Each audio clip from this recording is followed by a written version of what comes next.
Bonsoir à toutes et à tous. Premier jour de l'appel de Seydina Limamou Laye, une étape importante, le passage à Cambérène, un lieu mythique et symbolique, car c'est bien là que se trouve le mausolée de Seydina Issa Rouhou Laye. Le saint homme est considéré par ses fidèles comme la clé pour bénéficier des bienfaits de Seydina Limamou Laye. Le reportage sur place est signé par Faraning. Cambérène, une étape incontournable pour célébrer l'appel de Seydina Limamou Laye, un lieu saint et en même temps symbolique.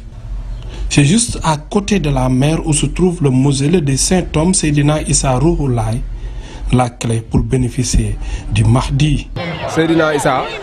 Seydina Issa est le premier calife de Seydina Limamou Laye. C'est pour cette raison que la cérémonie d'ouverture se passe ici. Tout est parti de là.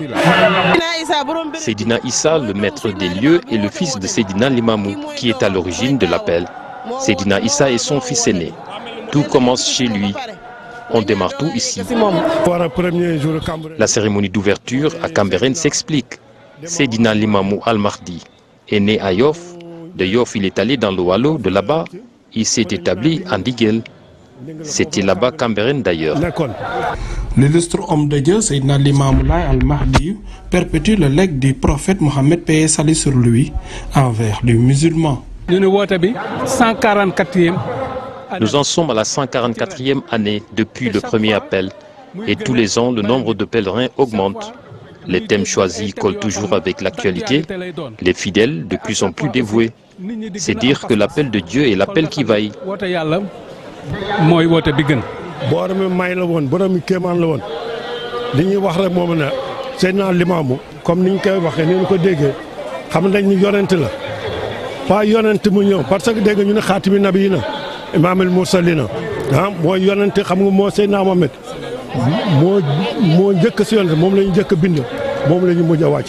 Un moment de ferveur et de prière pour les talibés laïens. Nous implorons Dieu pour la paix dans ce pays. Que nous soyons là pour plusieurs années encore. Que Dieu apaise les tensions, qu'il nous préserve des malheurs. C'est notre prière en ce jour.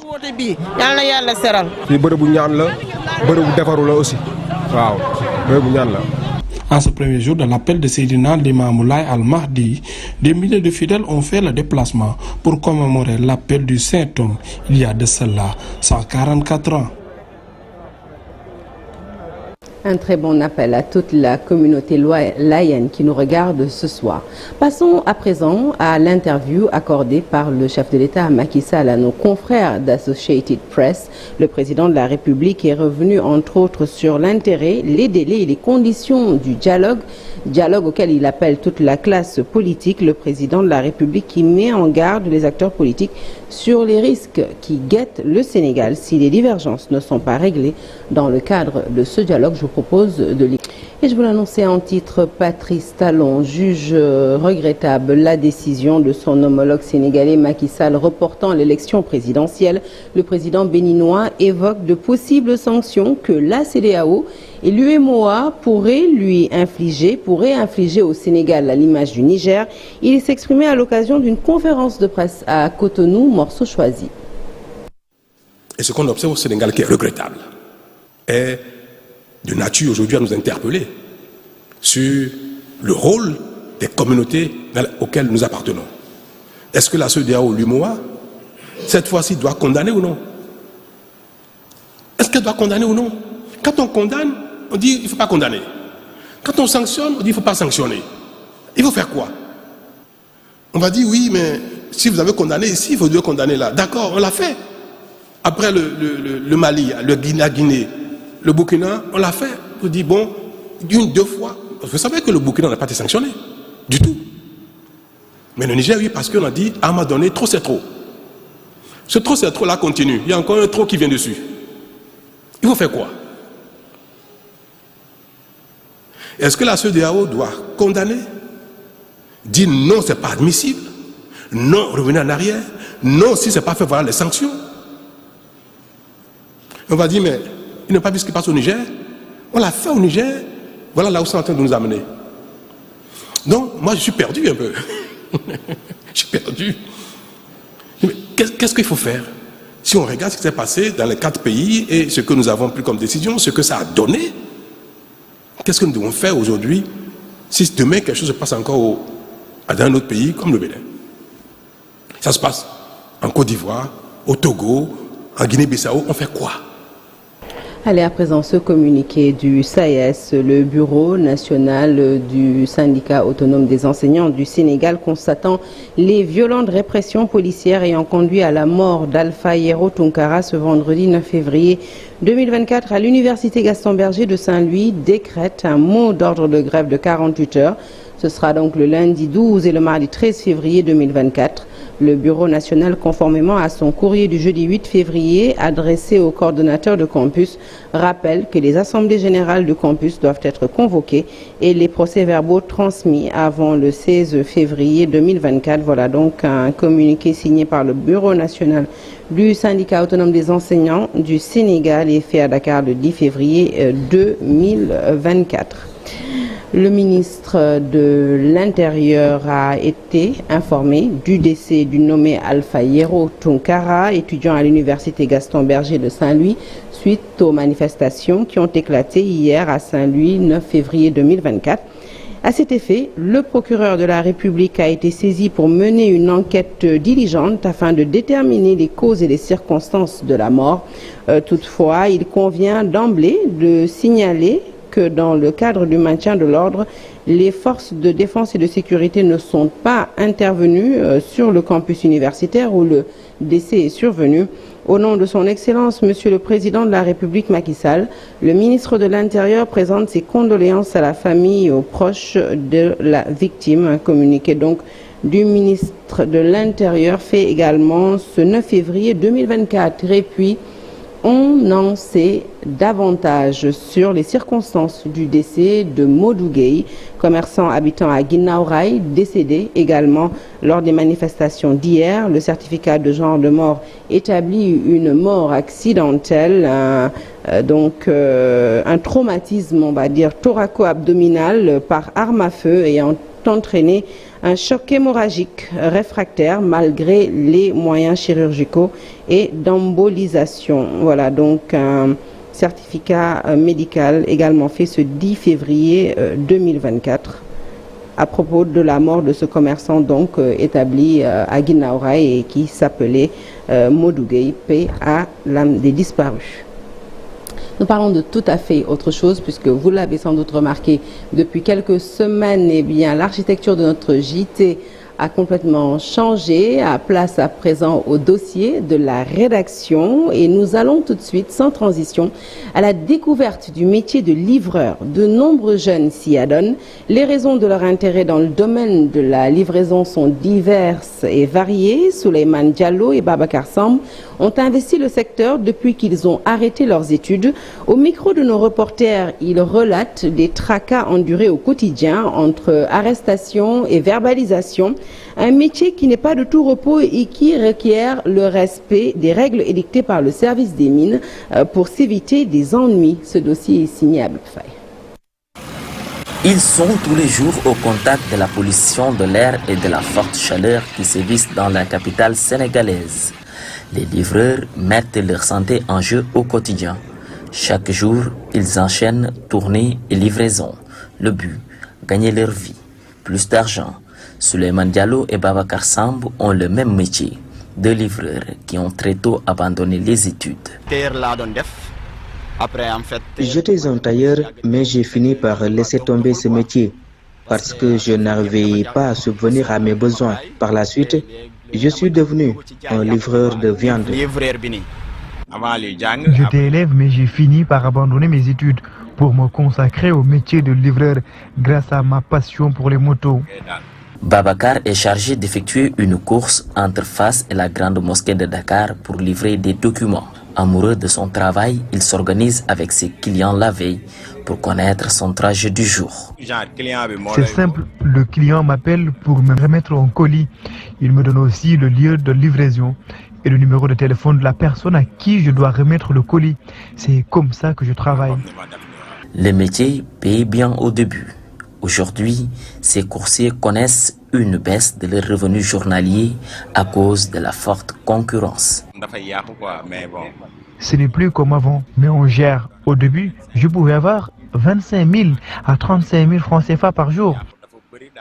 Sur le chemin du travail, les risques ne manquent pas, jusqu'à s'exposer aux accidents. Le port du casque devient alors un moyen de prévention. Nous rencontrons des difficultés sur la route tous les jours, surtout à cause des embouteillages. Tout ce qui peut nous arriver en cas d'accident. Et si nous ne portons pas un casque de protection, ça peut nous coûter cher. Souvent, à cause de l'état défectueux des routes, les marchandises sont abîmées ou égarées, ce qui n'est pas sans conséquence. Parfois, le client peut refuser de payer un produit juste parce qu'il n'est pas satisfait. Il arrive que le colis soit endommagé en cours de livraison. Certains clients compréhensifs peuvent nous le pardonner, mais il y a d'autres qui exigent d'être remboursés. Au quotidien, ils sont en contact avec les forces de sécurité. Ceux qui sont en règle comme Babacar sont épargnés de toute tracasserie sur la route. Quand les policiers nous arrêtent, c'est juste pour vérifier nos papiers.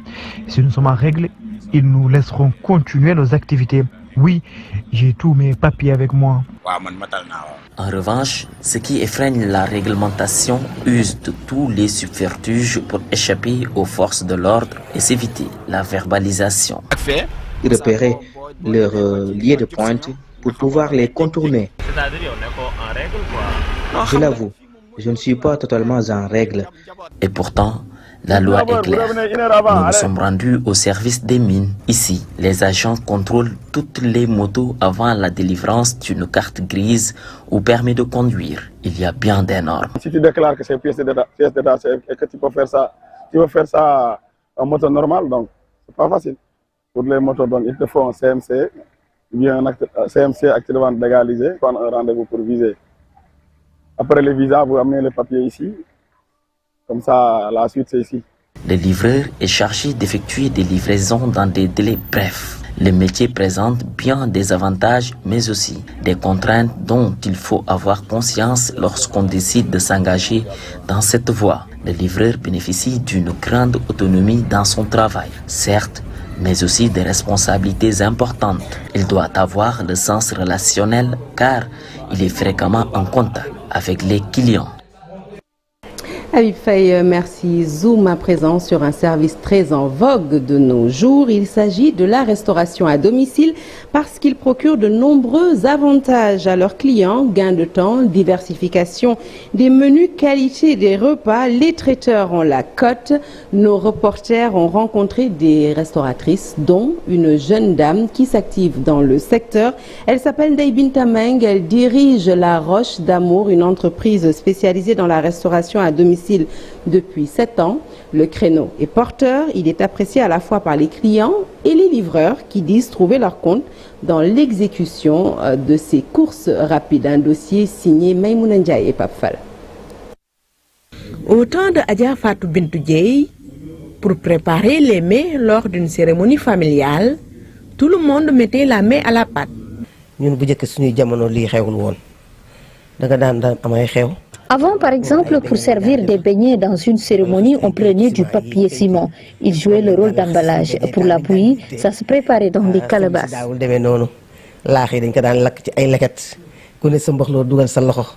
Avec l'arrivée des services traiteurs à domicile, tout a changé. Les gens n'ont pas de temps. Des fois, ils peuvent recevoir des invités et contacter un traiteur. Maintenant, sur cette base, on va proposer des variétés, à savoir des entrées, des salades ou des plats chauds. Tout dépend de vraiment ce que veut le client. Côté client, chacun a sa préférence. C'est une bonne idée parce que ça te permet de gagner du temps et d'économiser de l'argent, je trouve. Parce que je crois que les préparatifs à la maison, ça prend du temps. Tout dernièrement, le 13 janvier, passé c'est mon anniversaire. Dernièrement, le 13 janvier, jour de mon anniversaire, les enfants m'ont fait la surprise en faisant la commande de mets dans un traiteur. Il suffit d'un coup de filet pour passer sa commande et être livré à temps. waaw donc sama kër dañuy togg yooyu yëpp ñun donc ma ay goûter rek beignet salé comme fataay neem aileron. Mame Fatou Thiam est chef d'équipe d'un service traiteur. Pour elle, tout est question d'organisation pour réussir son événement. Chez nous, les commandes se font à l'avance. Nous livrons souvent parfois. Aussi, l'équipe se déplace sous la demande du client. Généralement, ce sont des mariages, des anniversaires, baptêmes, entre autres.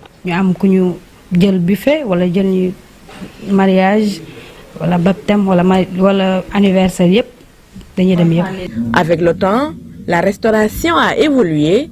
Des plateaux surgelés sont même proposés pour offrir à la clientèle un large choix. Tu peux avoir 10 000, 15 000, 20 000, aller chez un traiteur pour acheter juste un plateau de salé. Et ce plateau de salé ne pourra pas dépasser 48 ou 72 heures. Alors qu'avec les produits surgelés, tu prends juste ce dont tu as besoin et le reste tu le gardes au congélateur. Une bonne affaire pour les livreurs.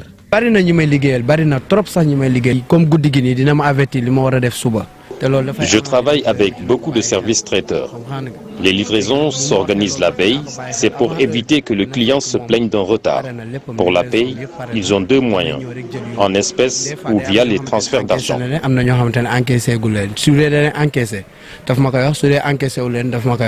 Le service traiteur à domicile, une révolution dans le secteur de la restauration, un créneau porteur et créateur d'emplois. Et un reportage succulent qui met l'eau à la bouche. Bon appétit si vous êtes à table. Nous poursuivons ce journal avec un sujet moins plaisant. Cette fois-ci, il s'agit d'un phénomène à l'origine de nombreux drames à Dakar. Les bâtiments qui menacent ruine, qui ne respectent pas les normes de construction ou de cohabitation. Alors on en dénombre beaucoup dans la capitale sénégalaise, au grand dam des locataires qui sont contents, faute de moyens, de s'en plaindre ou tout simplement d'obtenir gain de cause auprès des bailleurs. Le sujet est signé Abdoulaye Diop.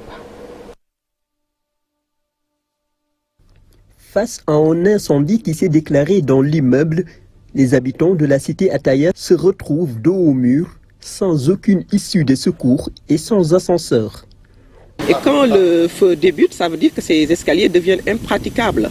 Ils ont prévu des échelles au niveau à l'arrière-cour aussi, qui sont tellement étroites que les grandes personnes, je voudrais dire les personnes âgées et les enfants ne peuvent pas emprunter, et que aussi ces escaliers, ces échelles s'arrêtent au premier étage.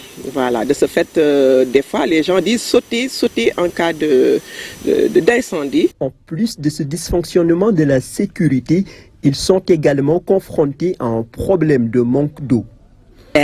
C'est que c'est le local technique électrique qui alimente les bâches à eau. Et vous avez vu la distance qu'il y a.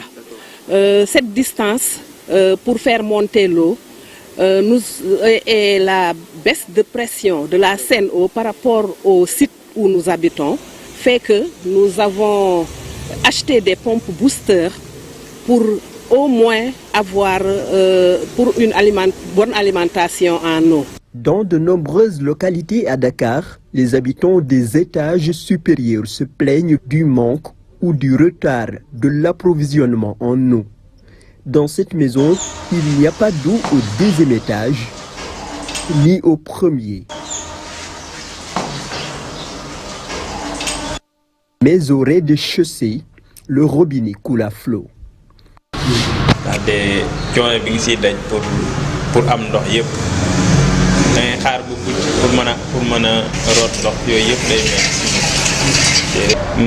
Et côté 23h 22h 23h yooyu lay tijji daal bu demee bu fajar mu daal tëjaat. Aux membres du mouvement des locataires actifs du Sénégal résidant à Ouest Foire partagent le calvaire des locataires. Et surtout dans certains immeubles, on doit mettre plus de sécurité, comme par exemple mettre des extincteurs. S'il y a par exemple un feu, on peut l'éteindre avant l'arrivée même des sapeurs-pompiers. Ceux qui construisent des immeubles de 3, 4, 5 étages comme ça doivent mettre des ascenseurs pour les personnes âgées. Parce que les personnes âgées ne peuvent pas prendre des escaliers tout le temps. Nous avons un rendez-vous avec le président d'une association de locataires au Sénégal. Révèle de nombreux témoignages racontés par les locataires sur leurs conditions de vie. L'existence de suppresseurs qui pourraient aider donc les locataires à faire remonter l'eau jusqu'au deuxième, troisième étage. Il y a beaucoup de locataires, surtout les femmes, qui se réveillent à 4h, 5h, 6h du matin pour pouvoir puiser de l'eau. Ce problème est lié à la prise en charge des personnes vivant avec un handicap, parce qu'il n'y a pas de rampe pour permettre à ces personnes vivant avec un handicap de pouvoir se déplacer, d'accéder au logement. Et souvent, ils peuvent être... Le directeur de la construction et de l'habitat soutient que des innovations ont été intégrées dans le code de la construction pour garantir la sécurité des habitants. Nous avons aussi dit maintenant, pour toute réhabilitation, les autorisations de construire sont obligatoires ainsi que les études. Ce n'était pas le cas avant et aujourd'hui, pour ce cas par exemple, nous avons discuté avec les éléments de la mairie, mais aucun acte administratif n'a été demandé par... En ce qui concerne les ascenseurs, le code de la construction stipule leur obligation dans les bâtiments d'habitation collectifs de plus de 4 étages. Cependant, l'absence de sanctions pour les contrevenants a engendré cette anarchie sans conséquences pénales pour les promoteurs immobiliers. Les locataires sont ainsi condamnés à vivre dans des conditions précaires, confrontés à des problèmes de bâtiments menaçant en ruine, des problèmes d'eau, d'ascenseurs, de sécurité et des loyers de plus en plus exorbitants. Et le dernier dossier de cette édition concerne un projet phare du régime d'Abdoulaye Wade, les bateaux taxis qui n'ont pas connu les effets escomptés chez les populations. Alors le projet a été lancé en 2008, il ne s'est jamais réalisé. Pourtant, il avait suscité beaucoup d'espoir auprès des Rufisquois. Presque 3 milliards investis à perte, sa relance est vivement souhaitée par les populations. Mamadou Fall et Thierno Laurent Mendy signent ce sujet. Près de 3 milliards perdus dans ce projet qui était parmi les plus en vue du régime de Wade. Les bateaux taxis annoncés en grande pompe avaient suscité beaucoup d'espoir chez les populations rufisquoises. 16 ans après le lancement de ce fameux projet, nous nous sommes rendus à Rufisque pour faire un état des lieux. Le quai, inauguré en 2008, est balafré par la mer. La rouille est visible, une partie du pont trouée. Ces bateaux taxis devaient terminer leur course dans un premier temps ici. Les populations s'en souviennent. Nous avions notre siège ici. Ils étaient venus nous demander de quitter les lieux pour l'instauration du projet. Nous avions refusé au début. Mais après, nous étions tombés d'accord sur des points qui suscitaient beaucoup d'espoir.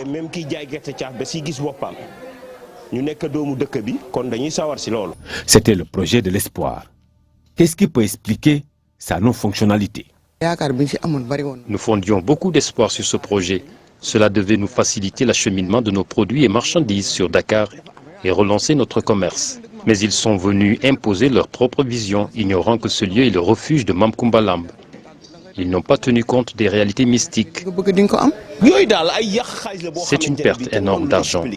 Et ils se sont complètement trompés. Le projet des bateaux taxis devait relancer complètement la ville de Rufisque en matière économique. Mais il faut donner à César ce qui lui appartient. On leur avait tout expliqué, mais ils ne voulaient pas entendre raison. Les bateaux ne pouvaient pas stationner ici à cause des défauts constatés sur le quai.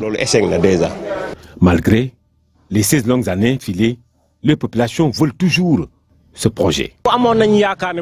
Nous voulons que le projet soit relancé puisque cela va contribuer au développement de la localité. Des personnes de mon âge pourraient y gagner leur vie sans difficulté.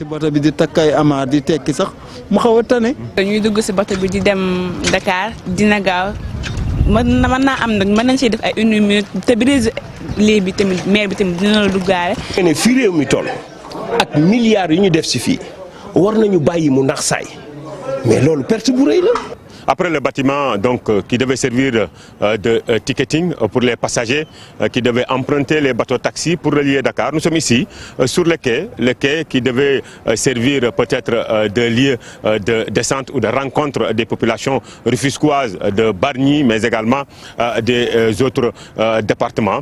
Aujourd'hui, le projet lancé depuis 2008, 16 ans après rien, que Nenni, vous avez entendu les réactions des populations de Rufisque. Le projet suscitait beaucoup d'espoir chez ces populations-là et d'ailleurs, elles demandent la relance de ce projet puisque cela puisse activer ou relever l'économie de la commune. Merci à Mamadou Fall et Thierno Laurent Mendy pour ce dossier. Merci à vous d'avoir suivi ce journal qui est à présent terminé. Excellente suite de programmes en notre compagnie. Encore un très bon appel à toute la communauté layène qui célèbre ce week-end. L'actualité se poursuit sur toutes nos plateformes digitales. Très bon week-end et puis à demain, Inch'Allah.